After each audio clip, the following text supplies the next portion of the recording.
time for our Artist of the Week. This week we are going international. I have on the line with me Anders Lerche from Denmark. Anders, how are you doing today?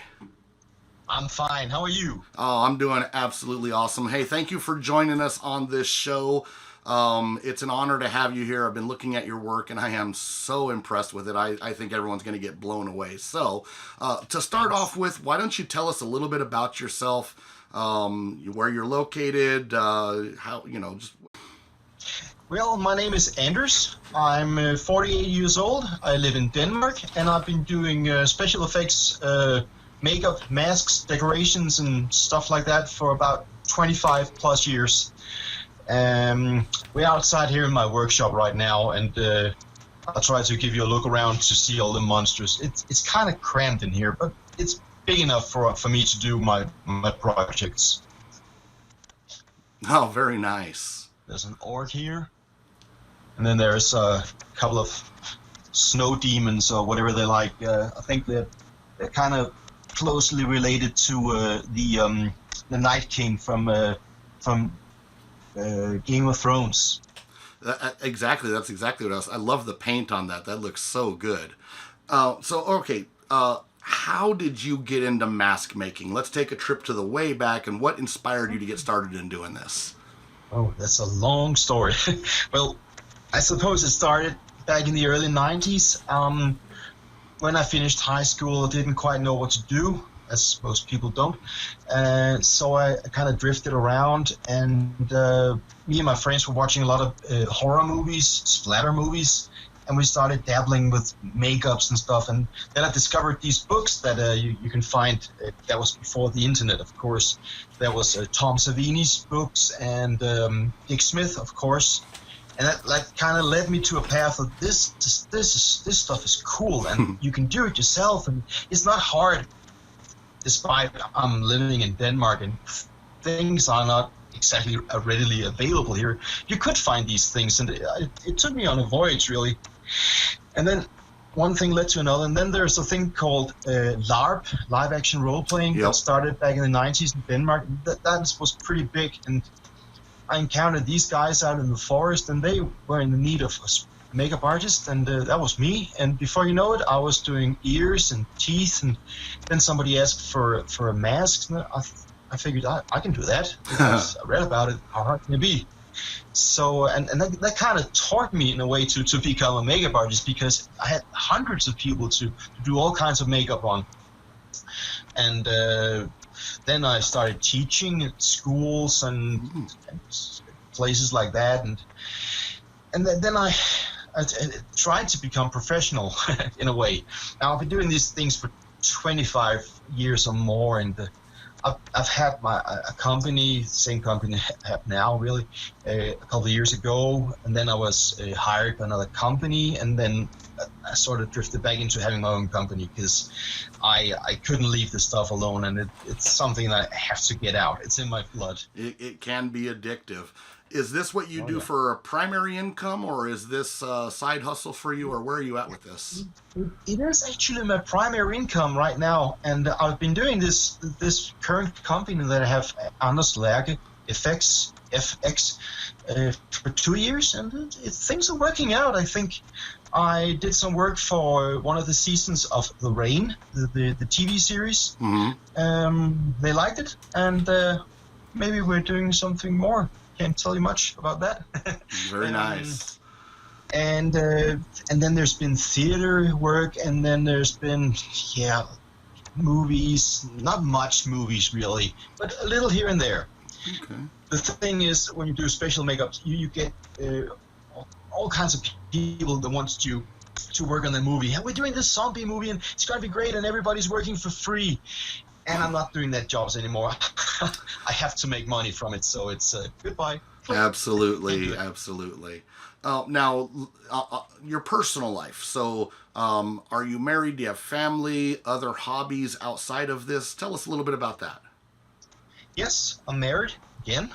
I have a son who's 27 years old from my first marriage, and I have 2 sons, smaller sons now. One is 6, one is 9. Oh. and I live together with my beautiful wife in this house in a suburb outside Copenhagen. It's just a small house, really, with a small garden, and my tool shed, as you can call it, is out here in the garden. That's my workshop, basically. My hobbies. Oh, I like movies. I like video games. Oh.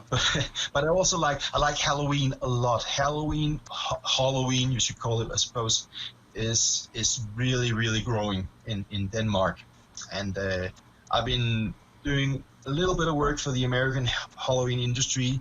I've been doing some work for the Horror Dome, Zagoni Studios, Ghoulish, not much, but just a little bit. I try to make my mark if I can, because I want to make these masks for the companies and see them get out there for mass consumption. Yeah. All right. Yeah, and Halloween is our thing, my wife and I. Each year we decorate the garden, turn it up to 11. So our garden can stand next to almost any American garden. It's crazy. You got animatronics, you got giant spiders, fog machines, laser light, you name it, we got it, because we love that shit. Now, I'd be willing to bet that your neighbors probably look at you the same way that I get looked at by all my neighbors, is that I'm that weird guy that's way too much into Halloween. Is that correct? Yeah, approximately so. The rest of the year, our house is pretty normal. Even at Christmas, it's just a couple of lights, nothing special. And then at Halloween, everything just crawls out of the ground. It just goes bananas. You can hear the kids cycling beside our house in the summer and going, "Oh, there's the crazy house there with the Halloween, man. It's fucking nuts. You should see it." Well, that's the way it should be. Halloween is way better than Christmas.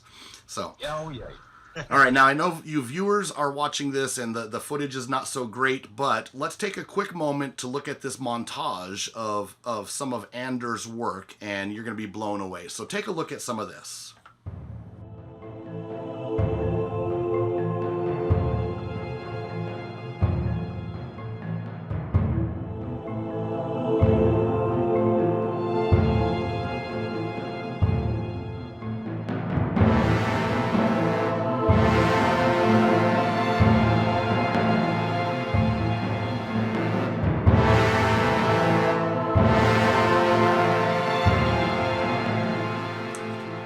Now, I'll tell you, that is some amazing work. Anders, I am absolutely impressed with what you've got going on there. Totally cool. I appreciate you coming on the show. Is there any last things you'd like to say or anything like that? Well, I'd like to say that I'm available for work. So if you need any sculpting done, I can definitely do it. I'm willing to travel. I've been working on film productions. I worked a little bit on the last Harry Potter movie. And I can do theater, I can do decorations, illustrations, but mostly I can do masks and creatures. I love that stuff. So if you need anything, just call me. We'll figure it out. I can do stuff here. I can come to the United States if you need it.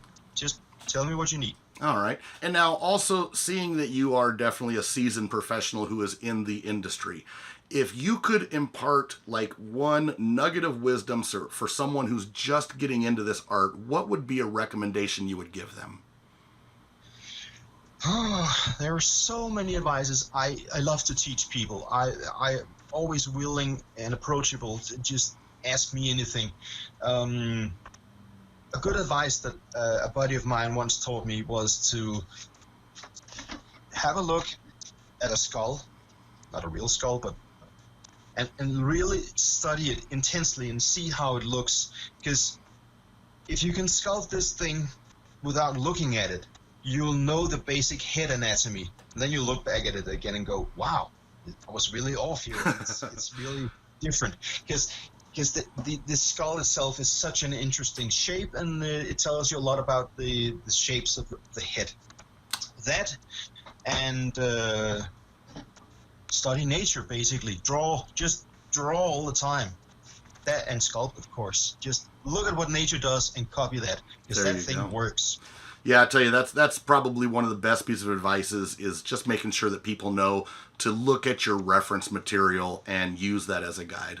Well, hey, Anders, I really, really appreciate you taking the time to come on here. I'm very, very excited.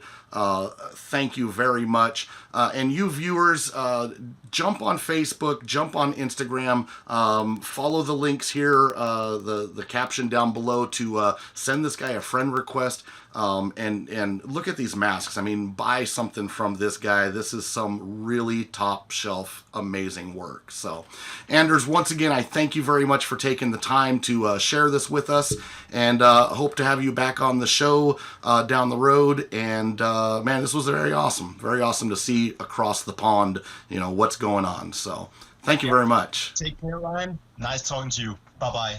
Thank you. All right, let's get back to our regular show.